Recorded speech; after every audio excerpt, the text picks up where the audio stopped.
Boa noite, amigo.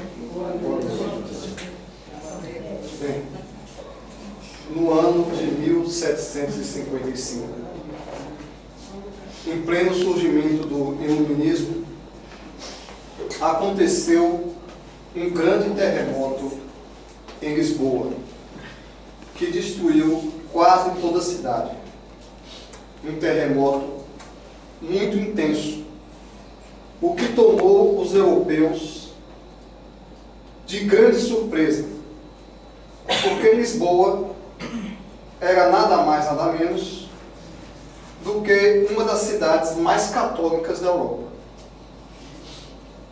onde o povo mais comparecia à missa. Aliás, em pleno século XVIII, não ir à missa era praticamente um crime em Portugal. Se você não fosse visto na igreja no dia de domingo, você já estava falado na segunda-feira. E os filósofos iluministas, o povo português, a Europa toda começou a se questionar por que Deus não protegeu Lisboa. Porque na cidade que mais se rezava a Deus, do povo mais piedoso, teve um enorme terremoto que destruiu a cidade quase inteira, inclusive as igrejas.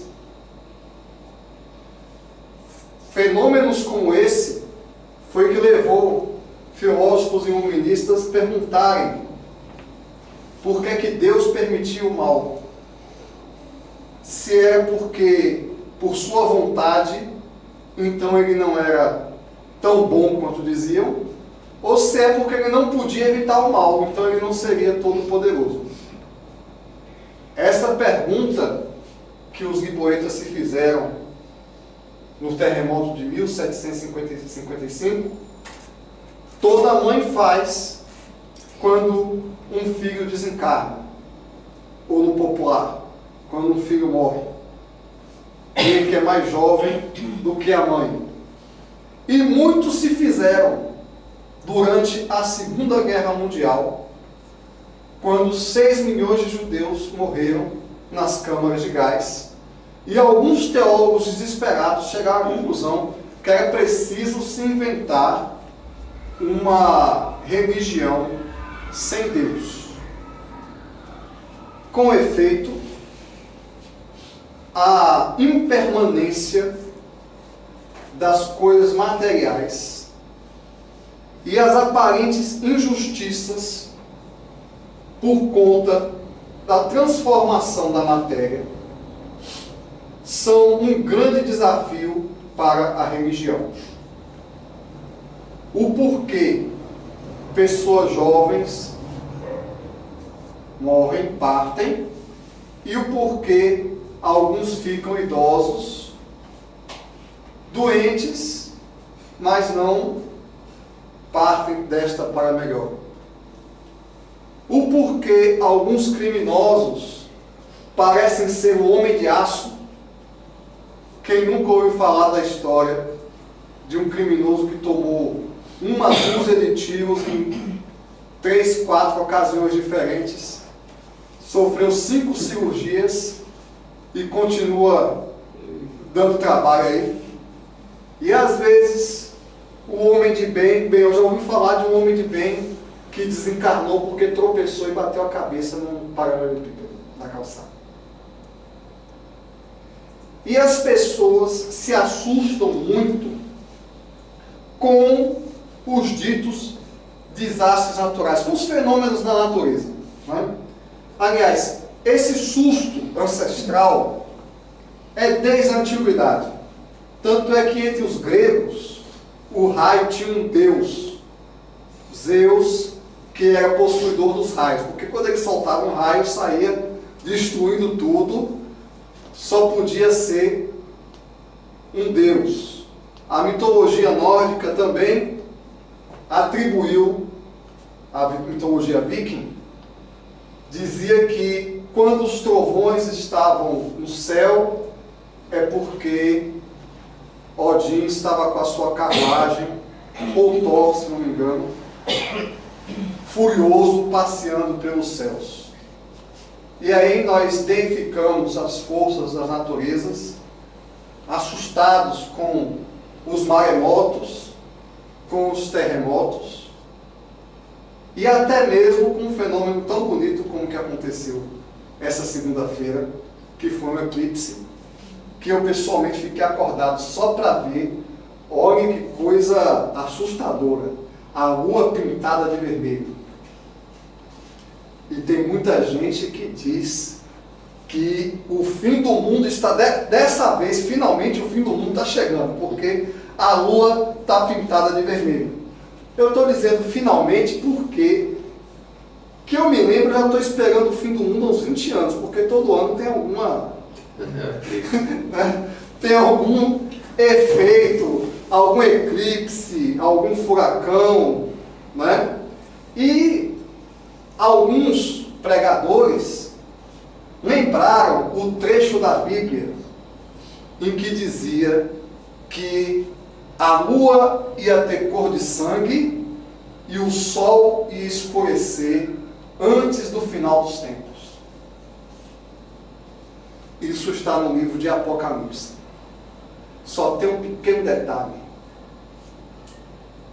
As escrituras cristãs foram escritas no século I. Por isso elas têm cerca de 1900 anos. Quantos eclipses já aconteceram desde que o Apocalipse foi escrito? Todo ano acontece. Ou parcial, ou completo. Diz que nos finais do tempo haveria fome. Desde o tempo de Jesus a humanidade passa fome. A fome não é uma novidade. E hoje existem 800 milhões de pessoas passando fome. O que é um escândalo, porque a humanidade, hoje a fome é um escândalo, porque a humanidade hoje produz muito mais do que precisa para se alimentar. Então a fome de hoje realmente é diferente da fome do tempo de Jesus. Mas o povo passa fome desde aquele tempo.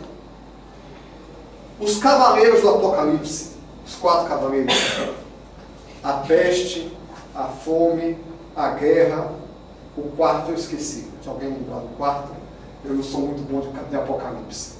Mas esses acontecimentos que assustam as pessoas, A guerra. né?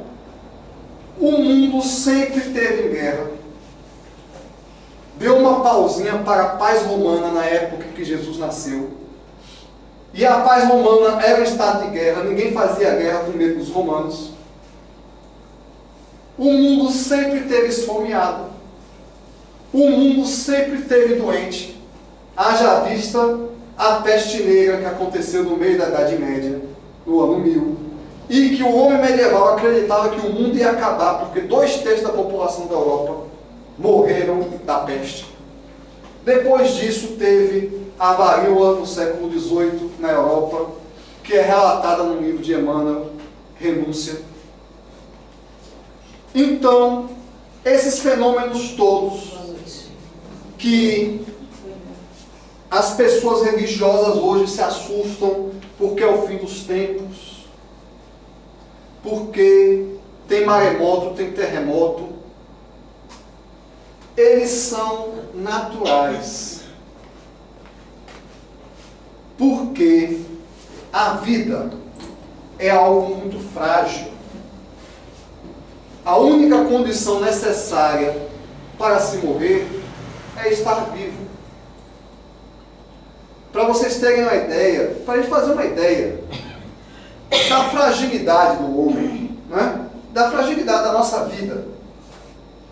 Uma variação de temperatura de 10 graus para a gente é a morte. Se variou de 30 para 40, tem gente pedindo a morte. No espaço sideral, varia de 150 negativo a 400 positivo em 1 minuto. A temperatura do interior do Sol é de 1 milhão de graus. E a gente aqui, se variar 5 graus, se der uma ventaniazinha, se chover, está resfriado. Uma chuvinha, só derrubar uma águazinha em cima, molhar a cabeça. já fica resfriado. É um equilíbrio. A nossa permanência física na Terra é um equilíbrio muito frágil. Mas a lei do universo não é essa. A lei do universo é a lei de transformação. É a lei de estrelas que explodem em supernovas com uma bomba que tem 1 milhão de vezes o brilho do Sol. Quando uma estrela explode numa supernova. Quando um cometa cai num planeta. O universo que a gente vê de noite e acha bonitinho, o universo não é tão pacífico como a gente acha. São estrelas explodindo, são estrelas sendo criadas, são planetas surgindo, planetas sendo estraçalhados, asteroide caindo para tudo quanto é lado, cometa indo para tudo quanto é lado. Há 60 milhões de anos, que na vida da Terra, em um segundo, caiu um asteroide e acabou com os dinossauros. Agora, se esse asteroide não acabasse com os dinossauros, a gente estaria convivendo com lagartixas de 13 metros de comprimento no meio da rua. Aí sim a gente teria motivo para reclamar da vida. O que nos leva a outra reflexão. Tudo o que se destrói contribui para a existência da vida. Nós estamos vivos, a vida na Terra fisicamente é fruto da luz do Sol. Tanto é que os egípcios consideravam o Sol um deus. Mais precisamente o faraó Akenaton, que levou esse nome justamente por causa do culto a Atom, ao Sol. Porque ele já tinha essa intuição. O que é o Sol?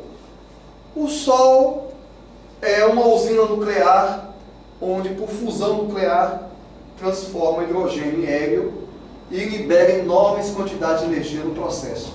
À medida que ele vai fundindo, ele vai morrendo. O Sol vai morrer daqui a 5 bilhões de anos. A vida na Terra é fruto da morte do Sol. O Sol está se destruindo para nos dar a vida. E assim segue o ciclo da vida. É preciso, a vida surge sempre da morte. Alguma coisa precisa morrer para que a vida surja. O nosso corpo físico é constituído da morte de plantas e animais. É preciso que nós destruamos o alimento para que o corpo seja construído. E agora nós vamos dizer uma coisa romântica. Todo elemento químico mais pesado do que o hidrogênio é formado no interior de uma estrela. E todo elemento químico, eu li um pequeno livro de um físico russo, chamado A Morte das Estrelas. As estrelas maiores, elas sintetizam até ferro. Mas todo elemento químico com peso atômico superior a 16 surgiu da explosão de uma estrela.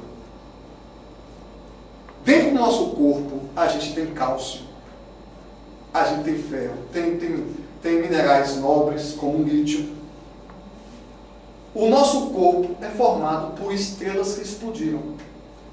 Nós somos formados de pó de estrelas. Estrelas precisaram explodir para formar os elementos químicos que formam o nosso corpo. A vida é fruto da destruição da matéria. Tudo de físico que surge, tudo de material que surge, a organização da vida surge a partir da morte de algo, da destruição. Aliás, a gente faz isso o tempo todo. Nós na escola, nós estudamos o ciclo do carbono, o ciclo da água, o ciclo do nitrogênio, né? E lá no céu, os astronautas, como não tem muita água disponível, eles precisam filtrar a própria urina para beber.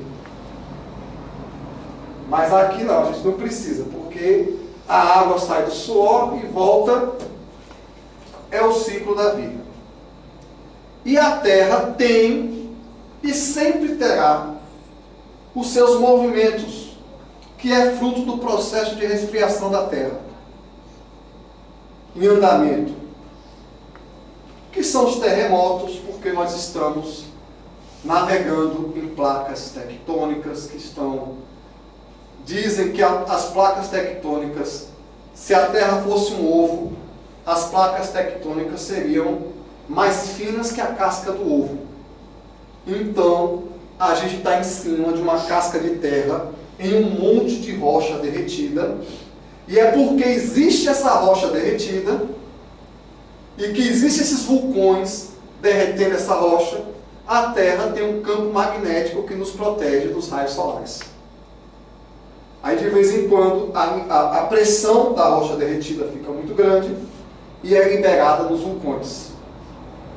De vez em quando uma placa de rocha tromba com a outra e forma as montanhas. É por isso que existem as montanhas, que são as placas trombando uma com a outra.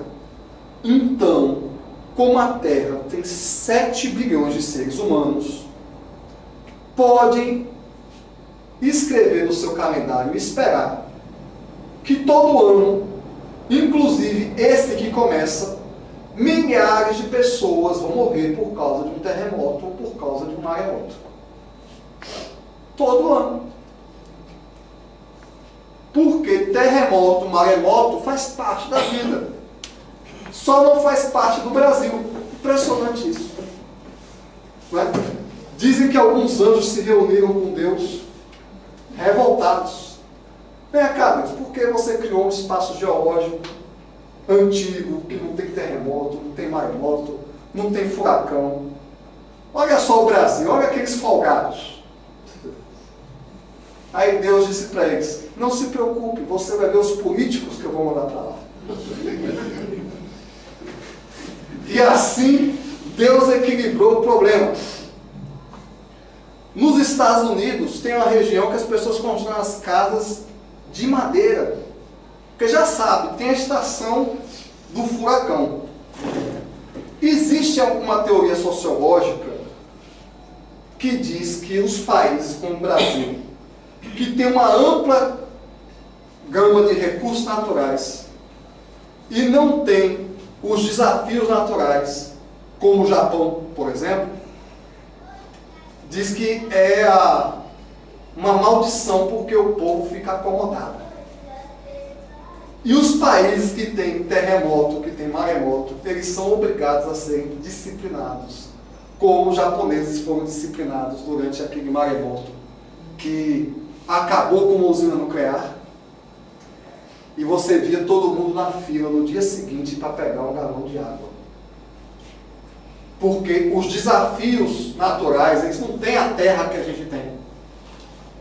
Então eles tiveram que desenvolver uma disciplina que a gente não desenvolveu ainda. Por causa dos desafios naturais que existem pelo mundo, que enrijecem o caráter dos povos. É o que a doutrina espírita chama, entre as suas 10 leis morais expostas na terceira parte do Livro dos Espíritos, a lei de destruição. A lei de destruição é a lei da impermanência da matéria. Tudo o que é material passa. Se fosse permanente, o mundo material não poderia existir. Tem um escritor que escreveu uma história numa ilha onde as pessoas nunca morriam. E essa ilha morreu de tédio. Aliás, eu lembro de uma história mais recente. Eu não sei quantos aqui assistiram O Senhor dos Anéis. Né? Eu assisti várias vezes. E vocês devem lembrar dos elfos. Os elfos eram os imortais da história. Mas na saga de Tolkien, ele muito inteligentemente, ele começou a pensar qual seria a consequência daquela imortalidade. Você sabe o que acontece com os elfos? Eles ficam tristes de tanto viver, ficam entediados, ficam depressivos. E de tempos em tempos, milênios a milênios, eles ficam numa caverna depressivos para refazer as ideias e ressuscitar depois. E muitos morrem de tédio depois de vários milênios. A vida eterna material não é desejável. Hoje eu estava conversando com uma pessoa. Ela não é espírita, mas é simpatizante, leu muito. E ela me perguntava: quer dizer que a gente vai reencarnar várias vezes e tal? Eu digo: até purificar-se e não reencarnar mais. Aí ela disse: esse negócio de não reencarnar, de não ter um corpo, como é que é isso? Como é que eles vivem? É curioso a visão das pessoas. E eu perguntei: você realmente gosta de ter um corpo? O nosso corpo começa a envelhecer no dia que nasce. Tem dor de barriga, tem dor de dente, tem que tomar banho, tem que comer, tem que levar no salão de beleza para ver se dá uma melhorada. Não é? E os espíritos superiores, eles transitam pelos planetas com a velocidade do pensamento. Não sentem frio, não sentem calor, não precisa ficar caminhando, não tem dor de cabeça. E nós queremos viver eternamente com esse corpo velho e cansado. E lamentamos quando ele volta para ser comida de vermes. Meu corpo. Você podendo substituir o seu corpo por um corpo novinho em folha de um bebê, depois de passar um tempo na erraticidade, fica chorando porque o seu corpo vai ser destruído, né? Muitas vezes desesperado por causa de uma unha quebrada. A minha unha quebrou. E a gente fica mediocremente apegado a isso que a gente conhece. E os espíritos, no livro dos espíritos, advertem sobre isso. Quando Kardec pergunta aos espíritos por que acontecem essas tragédias em que milhões de pessoas morrem, os espíritos dizem: você está dando valor demais a essa vida física, são só corpos que se destroem. Ninguém morre. Kardec perguntando o Tom assim: tadinhos, coitadinhos, teve um terremoto e matou todo mundo. E os espíritos dizem: você está dando importância demais aos corpos. Só foi uma renovação de corpos. As pessoas continuam vivas e vão reencarnar nesse planeta ou em outros. Os corpos são apenas vestes que o espírito troca quando fica velho, porque a gente morre de compaixão, morre junto com elas pessoas, porque veio uma onda e matou milhares de pessoas. A onda só levou os corpos. Aliás, a onda, o terremoto, o acidente nem matou, só adiantou o relógio, porque a gente já nasce morto. O nosso corpo já nasce com data de validade. É uma questão de tempo. Se é mais cedo ou mais tarde. Aliás, o nosso corpo vive de uma morte constante. é da morte das células que existe a vida do corpo. A cada, se não me engano, alguns dizem 7 meses que o corpo todo morre e se renova e ressuscita. As células morrendo, com exceção das células nervosas. A morte da célula é a vida do corpo. O nosso corpo envelhece por causa da queda da eficiência da reprodução celular para repor as células que estão morrendo. Dessa renovação. Quando a renovação vai se tornando ineficiente, é que o corpo vai envelhecendo. A queda do nível metabólico. Então, até mesmo o nosso corpo vive da morte. A lei da matéria é a lei da impermanência. A única constante do universo é a mudança. Tudo de material morre. Inclusive os nossos laços familiares e sociais. Porque tem gente muito apegada. Porque eu sou um grande médico. Aí você desencarna, chega no plano espiritual, como o André Luiz chegou. Não, porque eu vou ajudar, porque eu sou um grande médico. Eu digo, rapaz, aqui você não é nem enfermeiro. Vá fazer a faxina e vamos começar a estudar, porque a medicina da Terra não vai te ajudar muito aqui. Nem a profissão a gente leva para o plano espiritual. Porque a medicina no plano espiritual é diferente. Os seus remédios para a gente são muito primitivos. O negócio aqui é diferente. Porque eu sou um grande médico, eu sou um grande advogado, eu sou um grande professor, né? Sou um grande palestrante espírita, e quando passo para o plano espiritual, quem é aquele cara iluminado lá que está na minha frente? Era aquele indivíduo que fazia o que você falava. Então, não serve para nada. Aliás, no livro Céu e Inferno tem... E na revista Espírita também. Tem a comunicação de uma princesa. A princesa indignada porque cadê os meus serviçais? Cadê meus escravos? E por que eu estou conversando com um mero plebeu como você? O título é Uma Realeza Terrestre.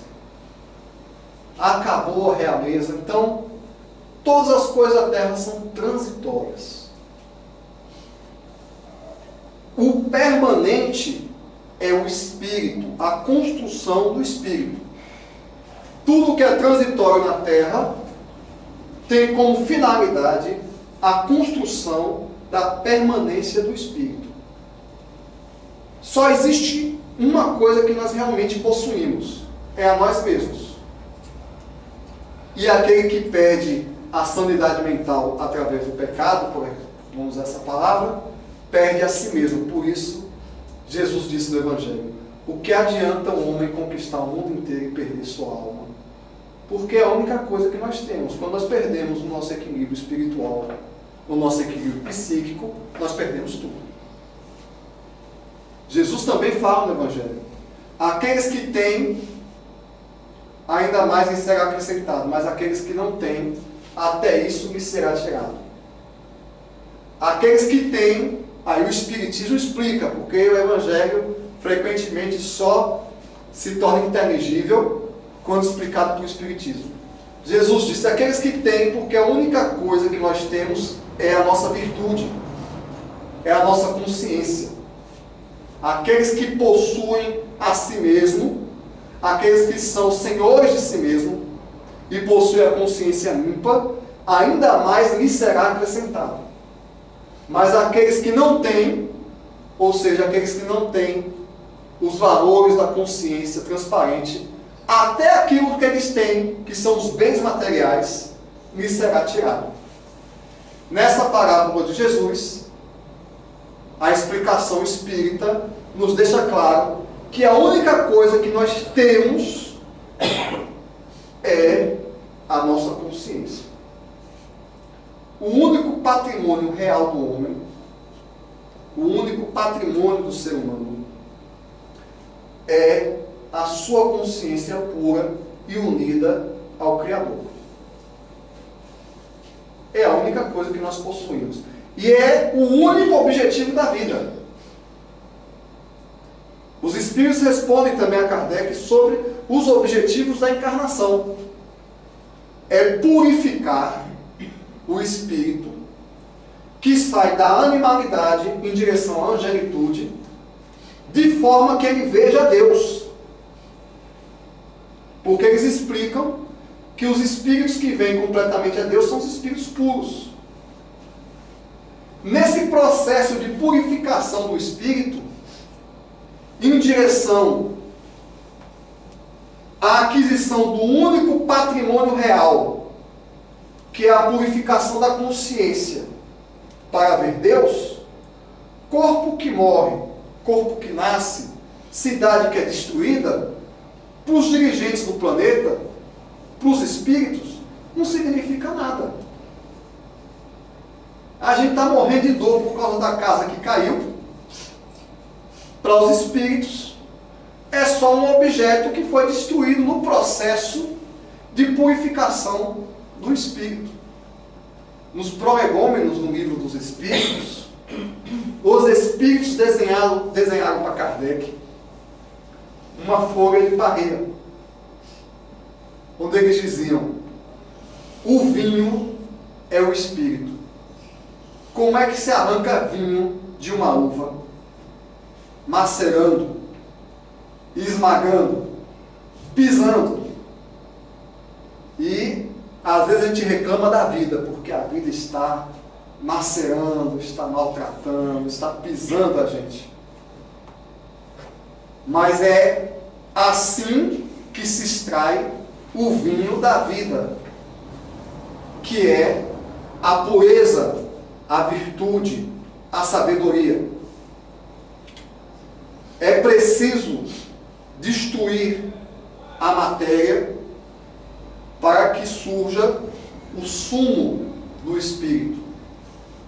Assim como é preciso destruir a uva para que surja o vinho. É por isso que no livro dos espíritos, os espíritos colocaram a vinha no topo e ainda explicaram para Kardec o que significava os três elementos. A impermanência da vida é que traz os ensinamentos do Espírito. Quantas pessoas não despertam para as realidades espirituais e procuram uma igreja, um terreiro, ou em último caso um centro espírita, né?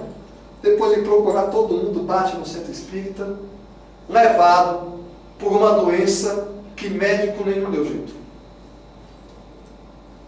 Enquanto ele estava lá com um corpo saudável, ele estava despreocupado, esquecido completamente do Criador, esquecido completamente que tem seres humanos na Terra que sofrem, esquecido da dor.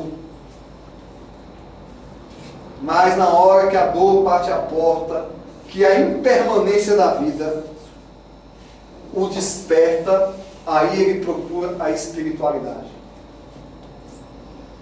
Quantas pessoas não acordam para valores espirituais superiores quando aquela família aparentemente harmoniosa, você tem seu filho, você paga um excelente colégio para ele, paga o curso de inglês, paga a natação, paga o futebol, a ida na Disney World, o tênis caro e o menino está depressivo.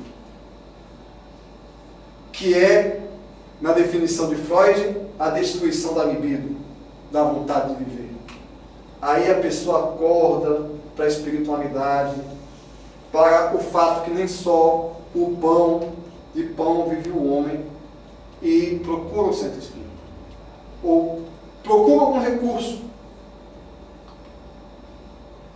Kardec coloca na Gênese do Espiritismo que a dor é o aguilhão que conduz o homem ao progresso.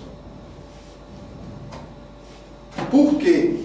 Porque nós estamos apegados à vida material.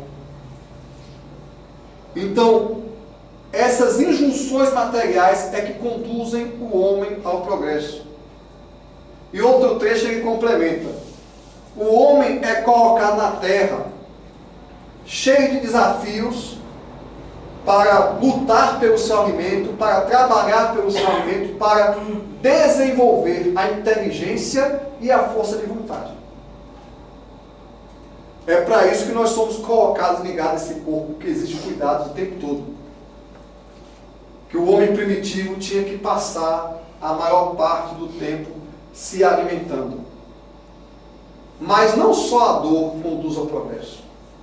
A sabedoria e o amor também conduzem ao progresso. Mas nós temos progredido através da dor, porque na falta da dor nós nos tornamos egoístas e preguiçosos. Frequentemente, nós só acordamos para a dor do próximo quando sofremos. Diante de um desastre natural, em que a nossa casa é destruída por um furacão, aí a gente lembra das pessoas que não têm casa, que nunca tiveram uma casa nunca. Diante de um problema natural, onde vem a fome, vem a sede e a doença, a gente lembra da fome e da doença dos outros. Mas os espíritos também colocam a quantidade de dor que a gente sofre é proporcional à nossa rebeldia. Se nós trabalhássemos e evoluíssemos por amor, nós não precisaríamos que a destruição dos corpos nos atingisse de forma tão forte. Aliás, os espíritos também explicam: à medida que a humanidade progride, as dores físicas vão passando, porque a gente vai se adaptando às leis da natureza. A gente cria um ar-condicionado, que é uma coisa de Deus, né? Uma coisa maravilhosa. Já não precisa mais sofrer essas variações de temperatura. Fruto de quê? Fruto do trabalho e do desenvolvimento da inteligência. Os espíritos também colocam que é natural o desejo do homem de ter conforto, porque esse desejo conduz ao progresso. Aqui o que a gente lamenta tanto, que é a história de Adão e Eva, de ter sido expulso do paraíso, que na verdade foram os espíritos que foram expulsos de capela, para viver com o suor do próprio rosto, isso é a lei do progresso. E perdendo colheita, tendo que lutar com o animal, tendo que enfrentar onça, leão, como os nossos ancestrais enfrentaram, mamutes. Foi assim que o ser humano desenvolveu a inteligência. Nos desafios da vida, o ser humano cresce em direção a Deus. É por isso que nós somos ligados à impermanência do corpo físico. Mas essa dor tem uma cura espiritual. Essa lei de destruição, essa impermanência, é que levou Siddhartha Gautama a fundar o budismo há 500 anos antes de Cristo, ou seja, 2.500 anos atrás. O príncipe Siddhartha foi criado dentro de um palácio e o pai dele não permitiu nenhum tipo de desconforto na vida do príncipe. Jamais o príncipe tinha visto uma pessoa velha ou doente. Jamais o príncipe tinha visto a pobreza. Ele só vivia em meio ao luxo e a pessoas jovens e bonitas. Mas teve um dia que ele saiu do palácio.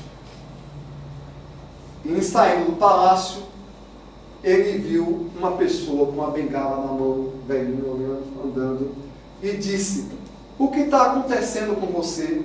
Ele perguntou para o serviçal dele: por que é que essa pessoa está andando assim, recurvada, com a bengala? Aí o servo de saúde disse, porque ele está velho. O que é isso de velhice? Veja, o príncipe não sabia o que era. Depois ele viu uma pessoa doente na rua. Nisso, o príncipe Siddhartha entrou em crise existencial. Porque imagine uma criança que não conhece a lei de destruição. E aos 18 anos, ele conhece a velhice e a doença. E a morte. E a morte, né? Pior ainda, pior de tudo. E a morte. Então ele entrou em crise existencial. E ele foi procurar a iluminação. Primeiro, ele procurou a iluminação, se privando de todos os prazeres, se privando dos alimentos, em meditação. Aquela vida daqueles monges. Ele só, se não me engano, ele só não chegou ao estado de se autossupliciar. Mas ele não encontrou a luz assim.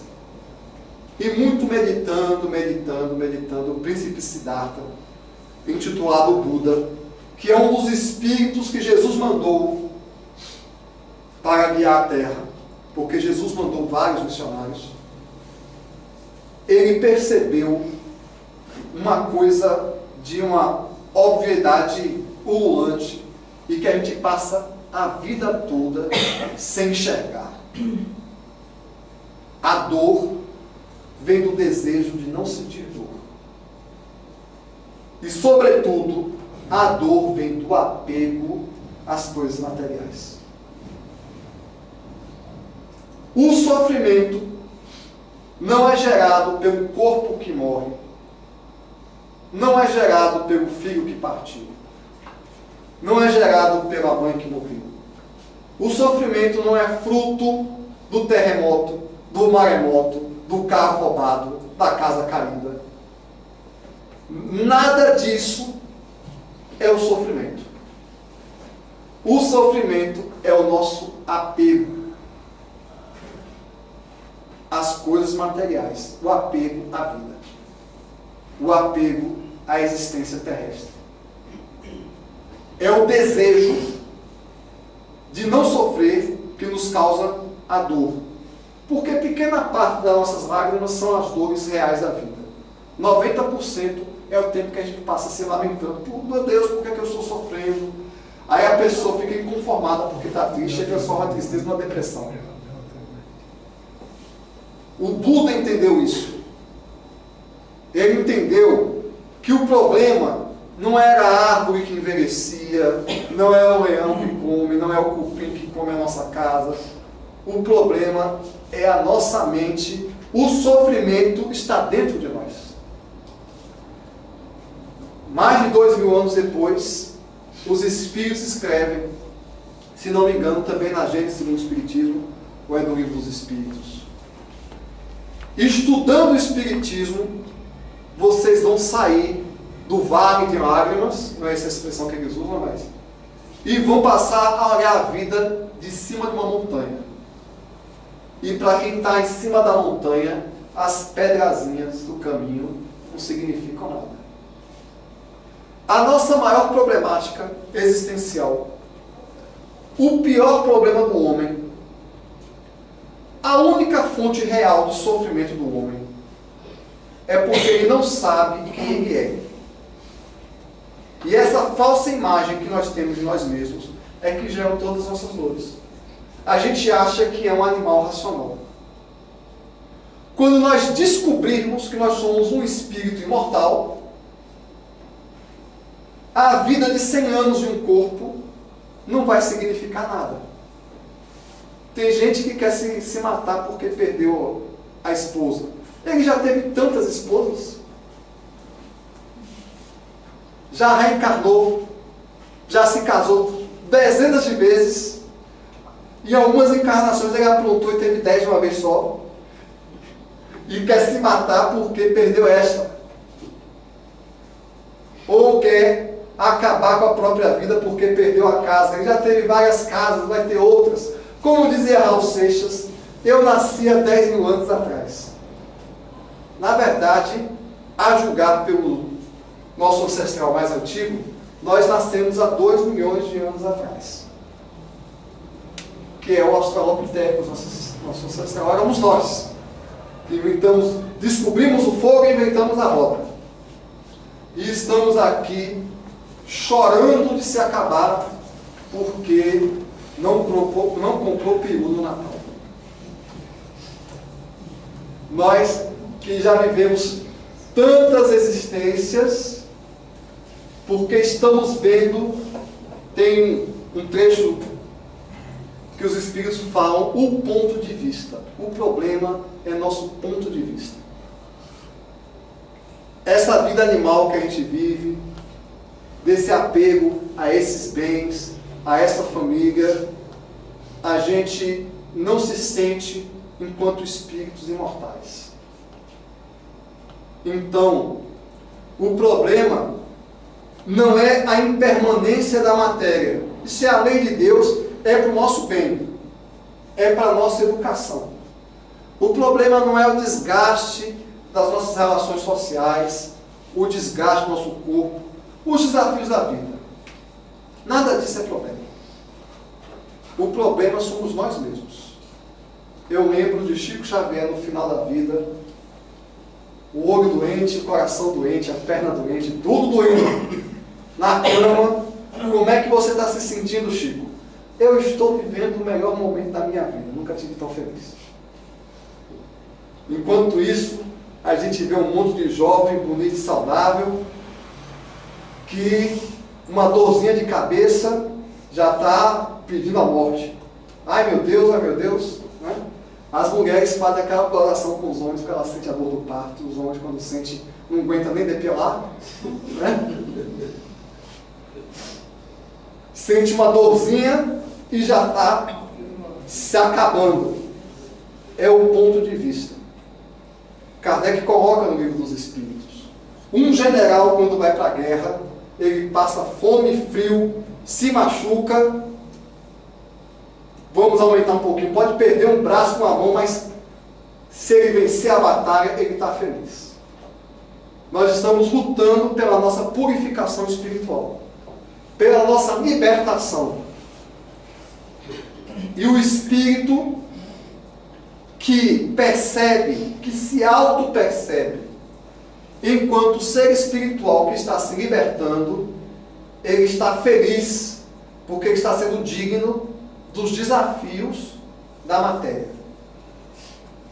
Nos desafios da vida, ele vê uma oportunidade de trabalho, de autodesenvolvimento. Afinal de contas, se Deus nos manda problemas para nós resolvermos, é porque ele acredita que nós somos dignos daqueles problemas, competentes para eles, capazes de transformar as trevas em luz. E os espíritos esclarecidos se regozijam diante dos desafios da vida. Se uma pessoa egoísta bate a porta dele, se ele foi traído por um amigo, se a família dele foi difícil, tudo isso são oportunidades de trabalhar na seara de Deus. Ele está escrito no livro da vida. Quando chegam os problemáticos na porta dele, é porque Deus está mandando uma tarefa para ele. Se nós temos filhos problemáticos, parentes problemáticos, amigos problemáticos, um ambiente que exige de nós o testemunho da paciência e do perdão, é porque Deus nos julgou dignos. Então, o fundamento da felicidade jamais será nada de material que nós possuímos, porque nós não possuímos nada de material. Tudo de material passa. Como diz Jesus no Evangelho de Mateus, onde estiver vosso tesouro, estará vosso coração, que nem as trevas, nem as traças consomem e nem os ladrões roubam. O maior desafio da vida, da nossa vida, nós podemos lutar pelas aquisições materiais como meios de desenvolvermos a inteligência e a vontade, mas a maior aquisição da vida é a aquisição do conhecimento que liberta.